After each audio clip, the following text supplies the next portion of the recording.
A deadly outbreak of tornadoes hits the central U.S. A violent tornado striking Missouri's capital, Jefferson City, very early this morning. Residents there waking up to this. Those are, of course, the sirens, but you can see just pitch blackness and the storm brewing over the central U.S. Rescues are underway. At this hour, multiple people are hurt. More than 24 twisters carved a path from Oklahoma to Missouri in just the past 24 hours. Tornadoes are already blamed for killing 3 people in Golden City, Missouri. There are reports of people trapped in the rubble this morning.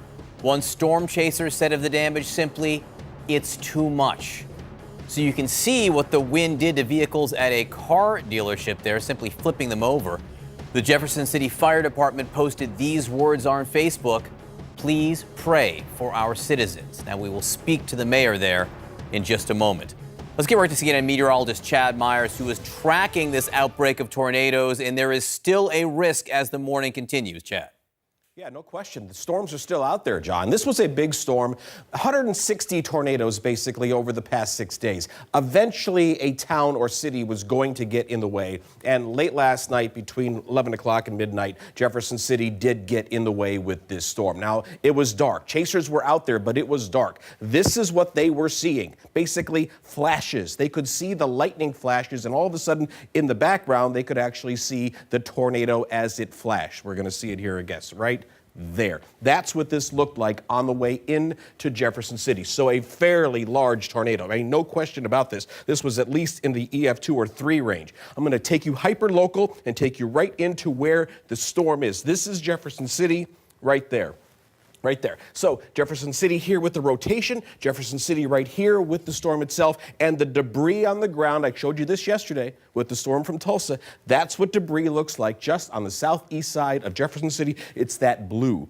We look for that blue in the correlation coefficient because the blue means that it's not just a raindrop. It's not just a hail drop. It's something out of shape.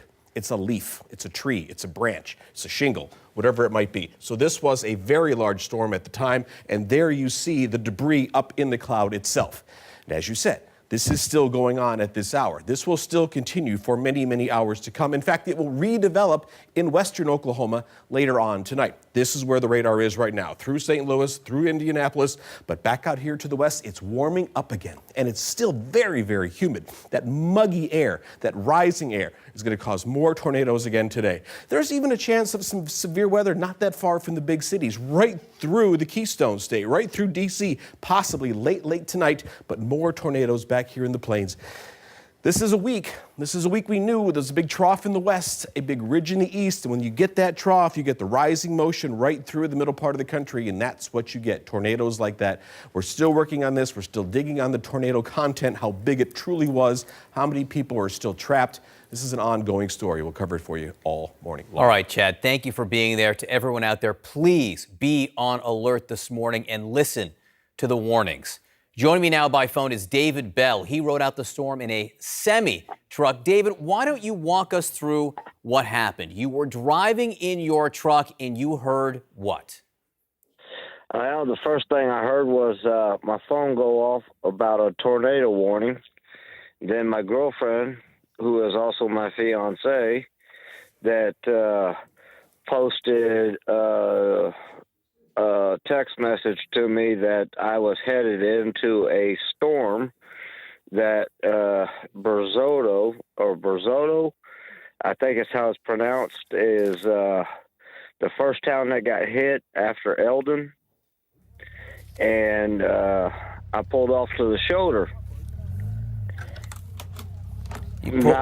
Go ahead. Keep going. Not but 40 seconds later, I watched it hit me. You watched it hit you.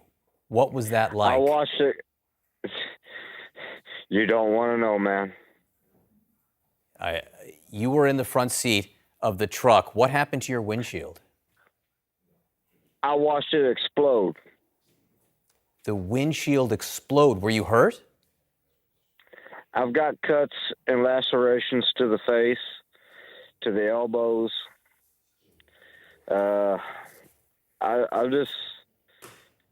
I'm just glad that God was with me tonight.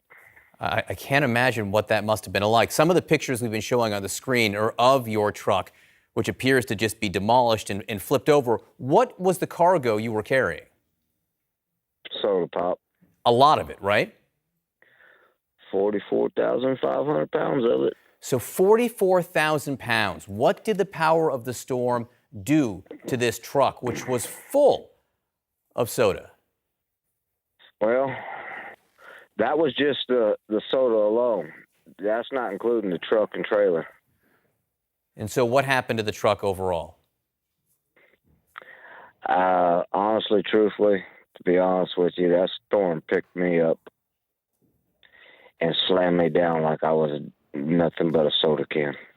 Picked you up and slammed you down, just demolished this truck with, tens of thousands of pounds of cargo, not to mention the weight of the vehicle, correct?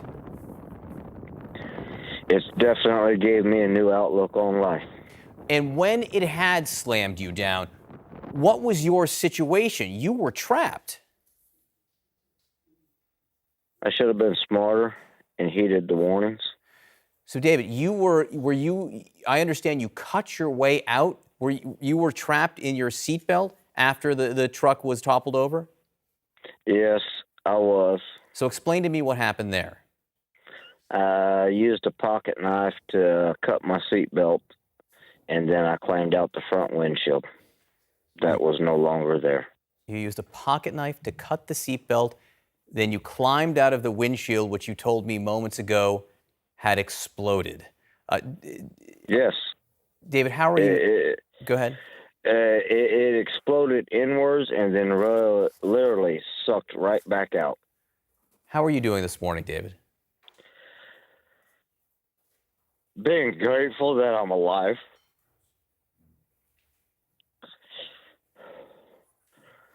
This sounds... Just being grateful that I'm alive.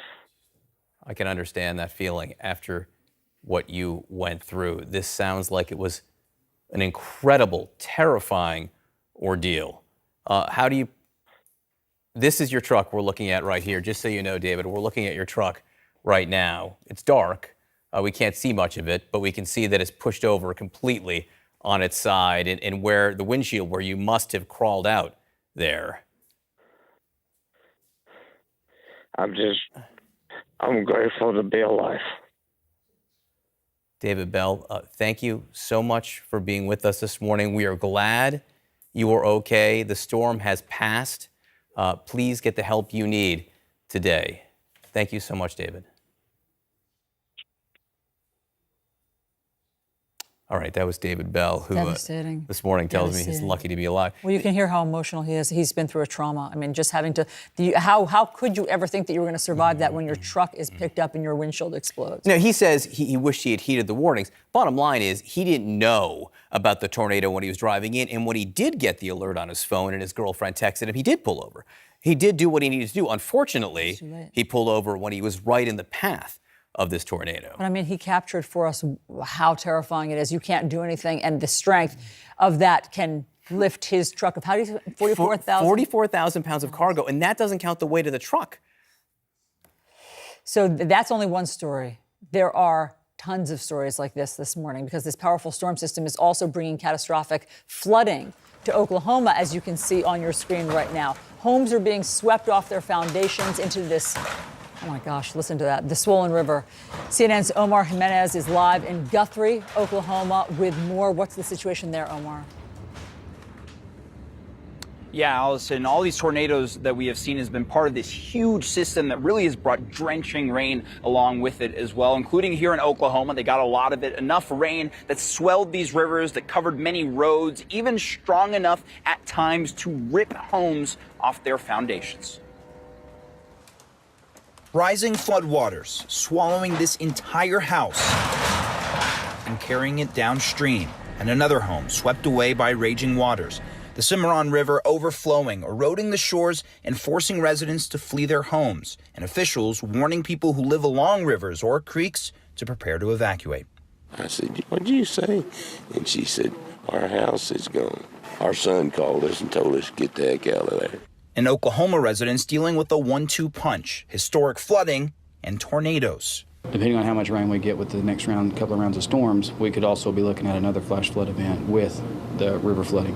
Rescuers working around the clock to save those who are trapped. Emergency crews having to pull this woman out of a second-story window. You cannot drive up to their house. We have to get a boat in the water or 2 boats in the water. It's going to take us a long time to get to them. The storms are blamed for at least 7 deaths in the region.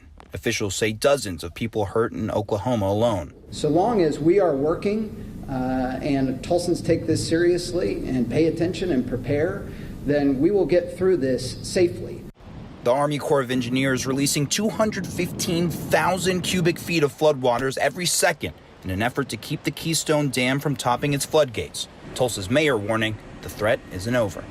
If people don't take this seriously and don't prepare, and that is how lives could be endangered.